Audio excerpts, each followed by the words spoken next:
Ladies and gentlemen, it is your boy Mr. Ab. So it has come to my attention that a lot of people out here doing steroids.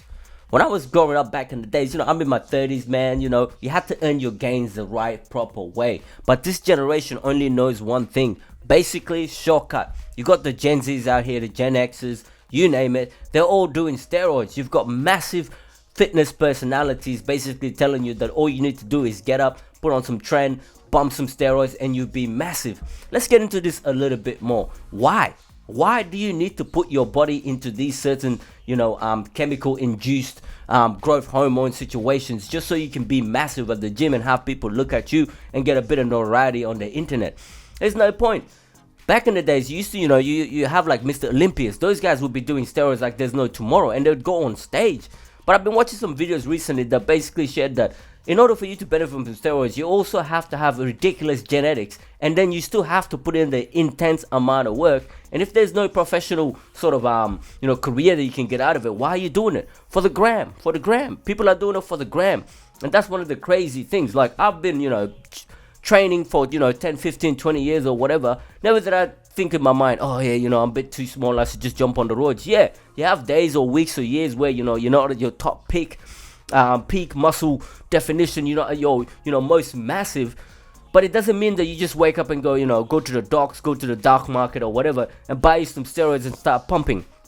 Roids have massive side effects. Like anything that you do in life, there's just side effects, and roids are absolutely crazy. People losing their hairs, their balls are shrinking, their moods are going all over the place, they become more aggressive. Like, you just have to do a bit of research to find out the roids aren't a thing for you. So if you're a young dude out here, you're seeing all these people massive on the internet telling you that they're completely natty. That ain't true. This is what natty looks like. Hold up.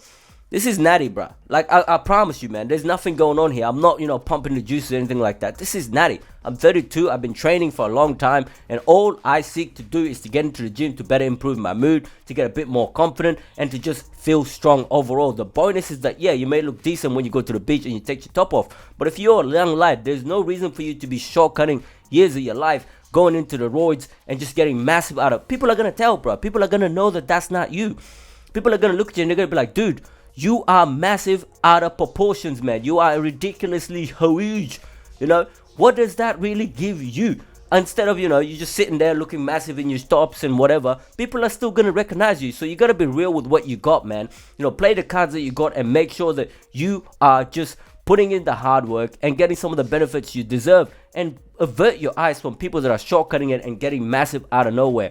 And if you're on the internet all the time looking at these fitness dudes, they're all jacked, they just come out of nowhere looking absolutely massive. One thing you have to know is that the chances are they are not natural. Therefore, you should not be studying them as a role model for growth of your muscles or whatever. You should just be looking at people that are more down in your lane, man. Natural people that just do the gym as a long haul lifestyle thing. You've seen Ronnie Coleman. Nowadays, the guy can't barely walk. A lot of the older Miss Olympia guys, the steroid use stuff is coming back to haunt them. So why would you want to put yourself in that position? Yeah, you may not have the best genetics, but your job is to be confident, hit the gym, put in the effort, and see what you can do best. So steroids, ladies and gentlemen, leave them in the bin. Forget about it. Put in the hard work. Do what you got to do. And if you have ridiculous genes, then you're going to become an absolutely massive unit. Jay Cutler, all those guys, and you want to win Miss Olympia. That's a whole different story. You're sacrificing that for to become a pro or whatever. But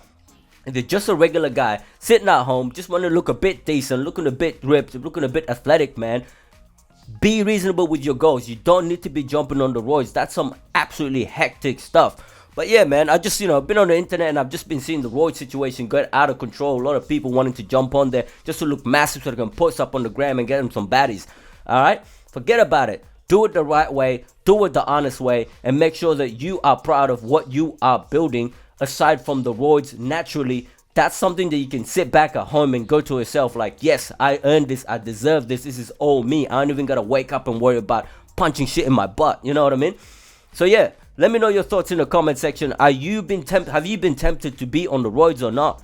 If you are, hit up the comment section. Or have you got some friends in your family or in your circles or whatever that are just keen on the roid situation? And overall, let me know your thoughts about the pandemic, the epidemic of roid usage for these Gen Zs and the millennials, you name it. Everyone is getting on a HRT, Mr. Joe Rogan. It's all crazy. Let me know your thoughts in the comment section. Should roids be basically like coffee?